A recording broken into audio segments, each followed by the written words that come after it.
bringing Israel to the world. This is IBN News. With news of Israel, I'm Susan Michaels. At the opening of his corruption trial Sunday, Prime Minister Benjamin Netanyahu lashed out against the corruption charges against him, calling for court proceedings to be broadcast live on TV to ensure full transparency. He stated, "I stand before you with a straight back and head raised high. I want the public to know the whole truth. Let it all be broadcast live, uncensored and unedited." Netanyahu alleged the criminal charges against him for felonies, bribery, fraud, and breach of trust were all part of collusion to force him out of office and subvert the will of the voter.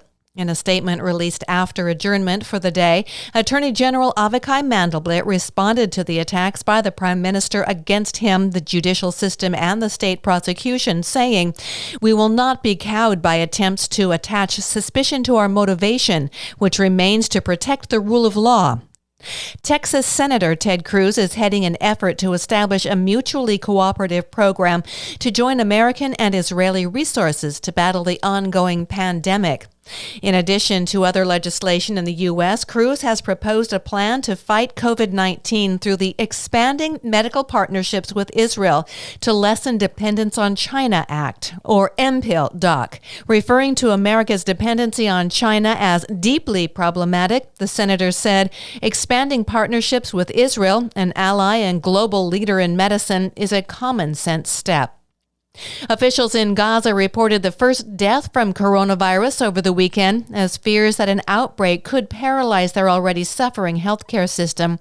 A 77-year-old woman who had underlying health problems crossed into Gaza from Egypt and had been at a special field hospital near the Rafah border crossing since her return.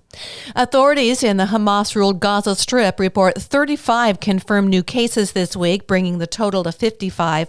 All of the infected have been quarantined at isolation facilities hosting returnees from abroad.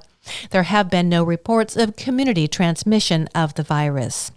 And after enjoying freedom from wearing face masks during an extreme heat wave last week, Israel has been hit by rain and unseasonably cold temperatures, and the masks must go back on. I'm Susan Michaels. IBN, Israel Broadcast Network.